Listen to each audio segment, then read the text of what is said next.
Welcome, ladies and gentlemen, to another Sigmalive Hangout. Today we're going to discuss the question whether states are powerless against terrorism. We have with us to try and get an answer to this question two teaching fellows from UCLan University in Cyprus, Mr. Dr. Zenonas Tziarras and Dr.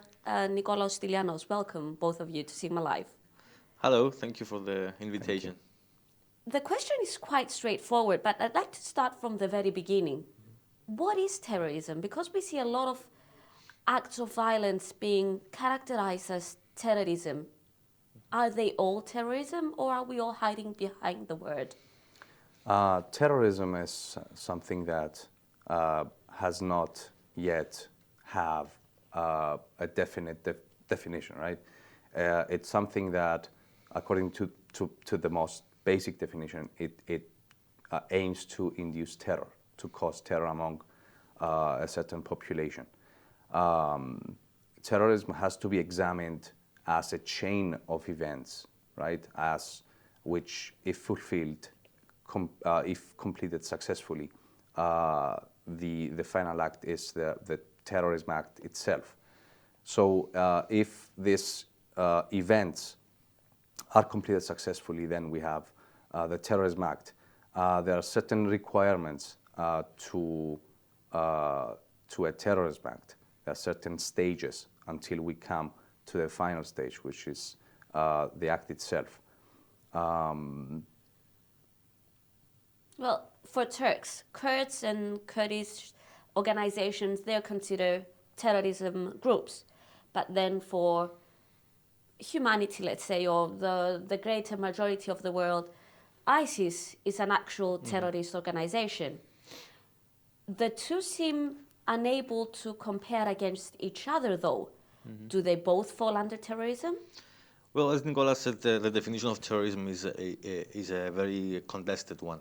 And therefore, it's also quite political in this sense. So for one state, a group might be a terrorist group, for another, not. To a great degree, a terrorist group is also defined by the interests at stake. What interests are threatened by the given terrorist group. In the case of Turkey, for example, which is also a recent example, the Kurdistan's Workers' Party, the PKK, and the Islamic State of Iraq and al-Sham, ISIS, are both considered terrorist groups because they both threaten Turkey's interests.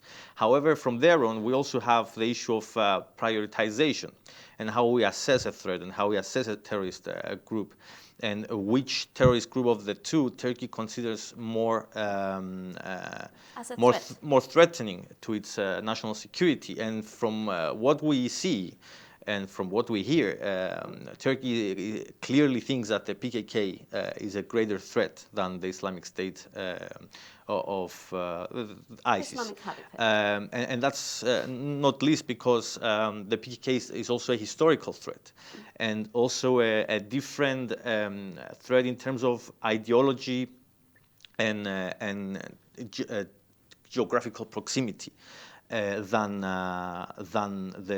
ISIS, which is an Islamist movement, which presumably AKP thinks it's less threatening precisely because of its ideology, but also it does not directly threaten Turkey's territorial integrity, which is something that the PKK threatens for many decades now. As you both said, it is a political matter, terrorism. Politics are usually reserved for states.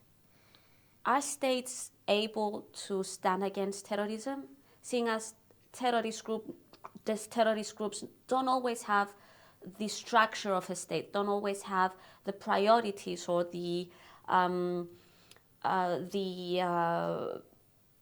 broad people's backing up or fear, or they don't have the same impact to the people or the peoples in other states. Can the two stand against each other or opposite each other? Can the two communicate in a level so that we could solve the problems? That's a huge question to answer briefly. Terrorism, from the outset, it has to be said that it's an increasingly asymmetrical threat. It has to be said that it's very difficult to assess accurately when, where, by whom it will take place. So if states and the relevant services and even the civil society has a huge role to play in this process. So if the states and its relevant services are in a position to interrupt the chain in process until we get to the final stage where it's the terrorism act itself are in a position to interrupt this chain, then terrorism will never take place. So the first stage is where someone, the terrorist mastermind himself imagines the event, right? Then there's the recruitment, then there's the logistical support, and so on. It's something highly difficult to combat. So it's a multi-leveled issue, and we have to remain vigilant because it's something that we have seen in the past 2 or 3 years that it's becoming what we call the new wave of terrorism. It's highly, it's geographically and temporally indeterminate. It's characterized by temporal and geographical indeterminacy.